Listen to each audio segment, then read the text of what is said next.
green juice, hanging exercise equipment, treadmill, oversized radio, and unopened cardboard boxes.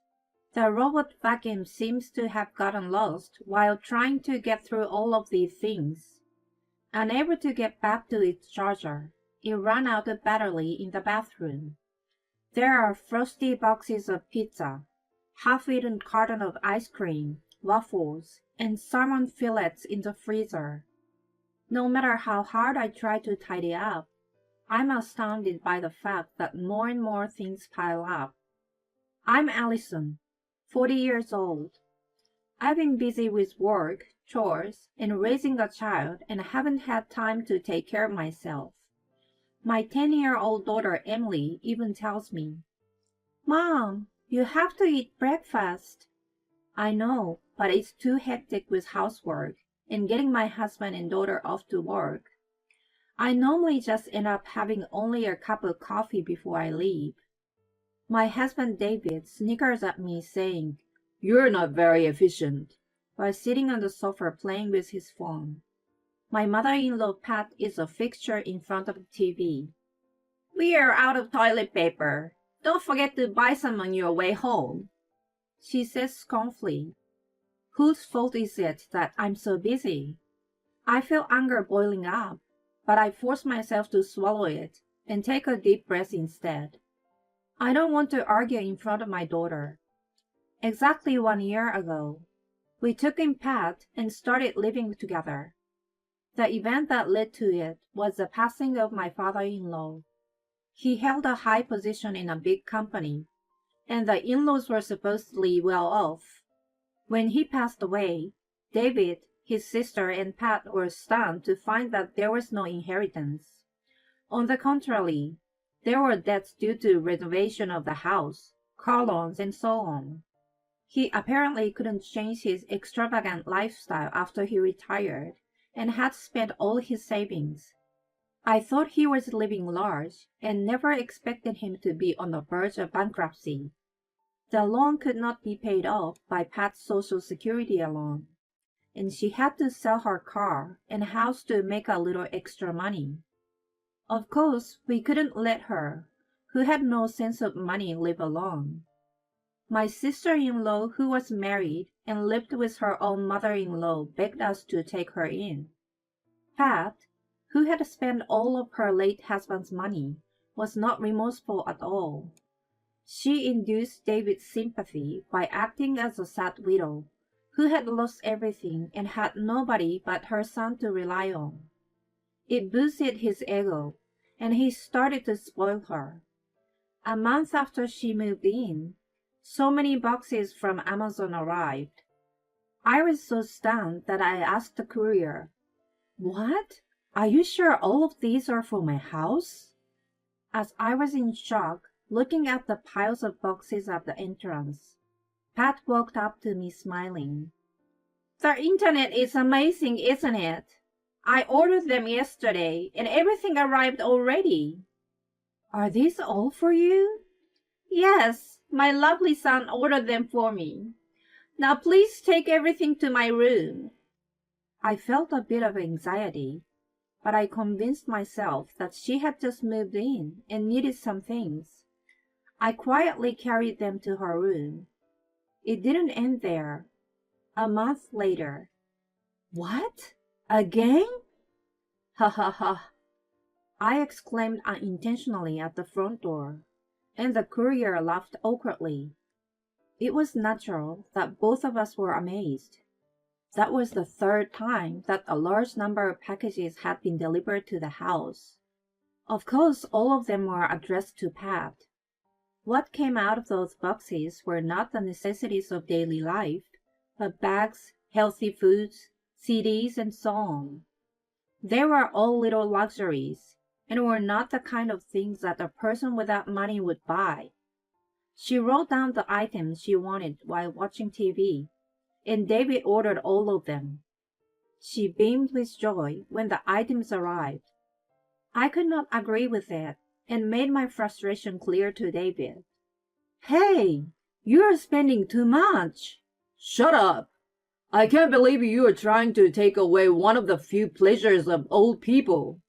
You're spiteful. I don't mean it like that. But the money. It's coming from me and her, so don't complain. Or are you trying to say that I don't make enough money? He got so angry that we couldn't discuss the matter. Pat, of course, couldn't care less about my frustration and continued writing down what she wanted. And he bought them for her. Half a year passed in that way. When I got home with Emily one evening, I felt something strange in the house. The living room was overflowing with things. Emily noticed the clothes first. Mom, my room. What's going on? She urged me to look around the room. Her wardrobe and desk were lined up on one side. I rushed to her room to find David in the middle of moving Pat's belongings in. Wait a minute. This is Emily's room. We have no choice. There's not enough space in my mom's room. It's a luxury for a 10-year-old to have her own room anyway. She will be too spoiled and won't become a responsible adult. You're kidding. She's entitled to her privacy too. Where is she going to change her clothes now? We're a family. She can change in the bathroom or anywhere. If her mother thinks like that, she will start bringing boys over soon. You're talking nonsense. What an inappropriate comment to say to his daughter. Emily had been staring at her room in despair beside me and muttered, Daddy sucks. He was startled, but she went into the bathroom and locked herself in. I let out a deep sigh. I agree with her. What the hell? I just feel sorry for my mom. He seriously didn't think what he was doing was out of line. Meanwhile, Pat was nonchalantly opening the packages that had arrived. I was fed up living with those two, who not only had no sense of money, but were heartless. Emily hardly spoke to them for a week after that.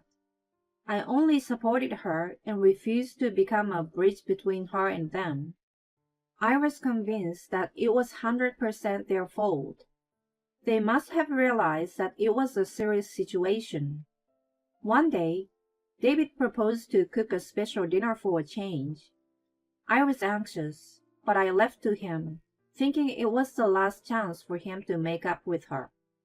When Emily and I came home, David and Pat cheerfully invited us to the dining table. There we saw for the first time a large electric pot and a pile of crab legs. We fell silent at the sight. David looked satisfied and smug.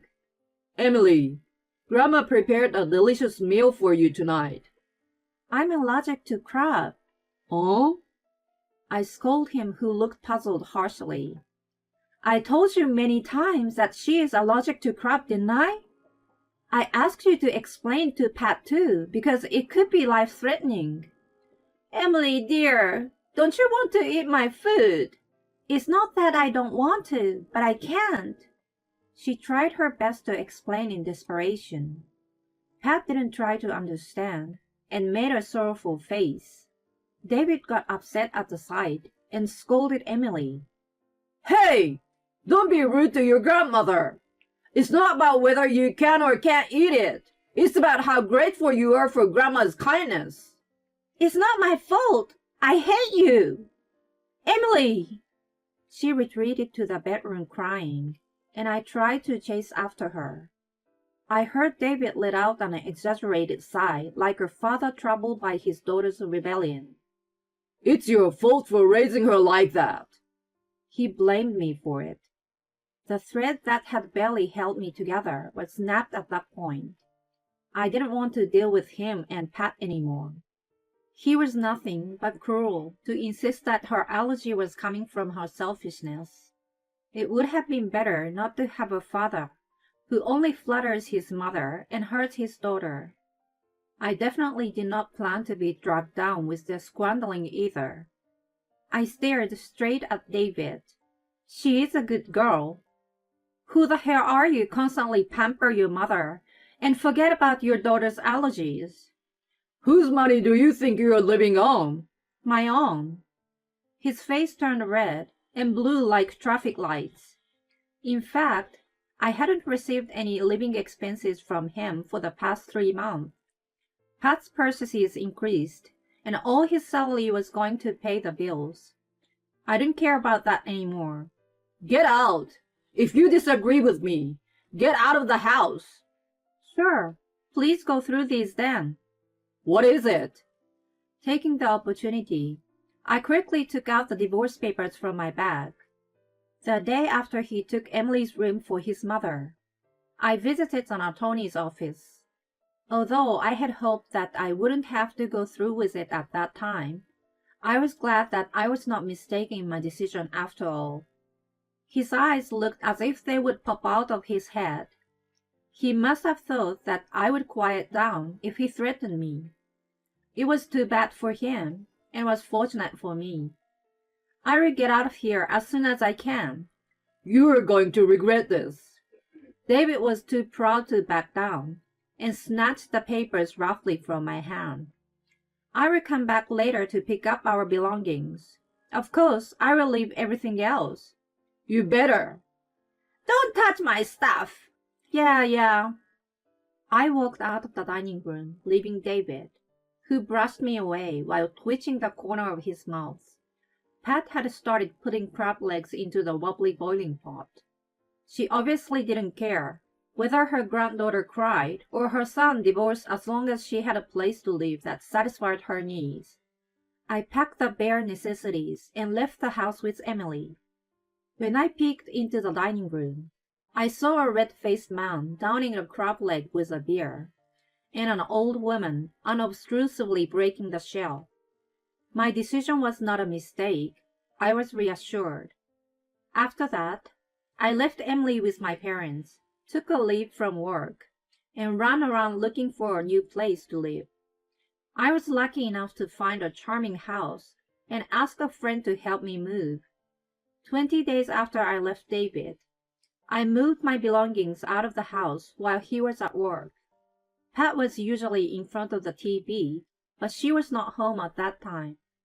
I had invited her to a full-day spa a few days ago. She ordered way too many things and didn't remember what she actually bought. She must have enjoyed the bus tour without a care. I put all our possessions in the truck and returned to the new home. That night, I got a call from furious David. What the hell happened in my house? You were supposed to take only your stuff, you thief! I was fighting back the laughter at the expected turn of events.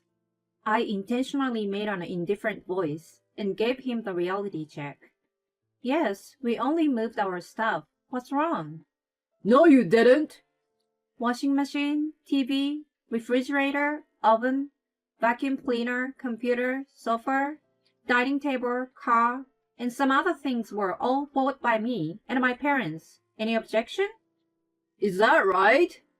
Yes, they were all bought by me and my parents. His house was left with cardboard boxes and health appliances piled up in the empty rooms. When he had to take out the loan to buy the house, I helped with the furniture and appliances to save him money. My in-laws enjoyed splurging on themselves, but the idea of giving a gift or helping others never occurred to them. They didn't help us financially, but they also didn't interfere in our lives either. I never complained about them, but I had no idea that it was going to come back to him and Pat in such a strange way. I left you the house you bought and everything your mother bought. What are you complaining about? What's wrong with that? No, I mean, it's just... It's okay. Your mother will watch TV and will take note of what you guys need to buy on the internet. Oh, you have to buy your TV first. You can afford the latest model with your income, can't you? Your mother is lucky to have such a reliable son. Yeah, but... The robot vacuum will do the cleaning for you. She has 3. Oh, but you might want to clean up the boxes out of their way. They're kind of cute, like pets. You should buy a refrigerator soon. Frozen crabs and shellfish will thaw, so you'd better eat them as soon as possible. Also, those fish fillets and meat, and I think there are frozen waffles and veggies too. Oh, no microwave oven? You can substitute it with an electric pot you guys were using the other day. Oh, but there is no dining table. Well, you'll make it work. I'm going out for a steak dinner with Emily tonight. Wait a minute. We're having a party for our fresh start. You should too. We'll talk about child support next week with my attorney. I'm off now, yay! Hey, wait! Leaving behind a squeal of delight that I let out unintentionally, I hung up the call. It was February, but everything I took out of the freezer in the morning was going to thaw in no time. Pat must have been devastated that her favorite TV was gone. I also took out her favorite lamp and down quilt. I imagined them struggling with anger and despair in the empty house, which made me feel a bit better. Then, as I had declared, we discussed child support at my attorney's office. David looked a little worn out, but he didn't want to be seen as a loser, and agreed to the divorce with an air of disregard. He shouldn't have had a problem buying everything with his salary and Pat's pension, but they were the kind of people who managed to create one. That was one of the reasons I decided to divorce him. Since then, every time I saw him for a bi-weekly visit with my daughter, his complexion became worse. Pat's squandering got worse, mistaking that her son chose her over his wife and daughter, which gave her the right to spend money. The fact that she no longer had me to nag her also accelerated her habits. When David came to realize his savings had run out. In addition, there were still plenty of loans left over from when they bought new furniture, appliances, and a new car. He finally understood that he was in serious trouble and issued a shopping ban. Pat became outraged for not having her needs satisfied, and he was angry at her for not listening to him. They apparently fought every day. When she realized that he wasn't going to budge, she took her wallet and went on binge shopping at the supermarket and drugstore. She especially favored a dollar shop and bought whatever she wanted. She was not only wasting money, but also increasing the clutter at an extraordinary speed. Their house overflowed like her hoarder's residence. She even bought tons of food, so they went bad before they were consumed. When David had enough and took away her wallet, she cried to the neighbors and caused a commotion. There was even a time when the authorities had to intervene. She deceived everyone by playing a pitiful elderly woman whose son stole her pension. They all blamed David, and she got her wallet back. She immediately ran to a dollar shop with great joy. In the end, David only had a year of child visitation. From the second year, child support payments fell behind, and Emily didn't wish to see him. My earnings alone were enough, so there was no problem for me. In truth, my life became financially and mentally easier without Pat, who never helped me with housework, but only spent money. Emily gradually gained back her cheerfulness. I was very glad that we didn't stay in that house for longer.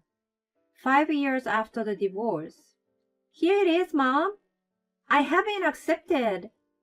Oh my God! Emily receives an acceptance letter from the private high school of her choice.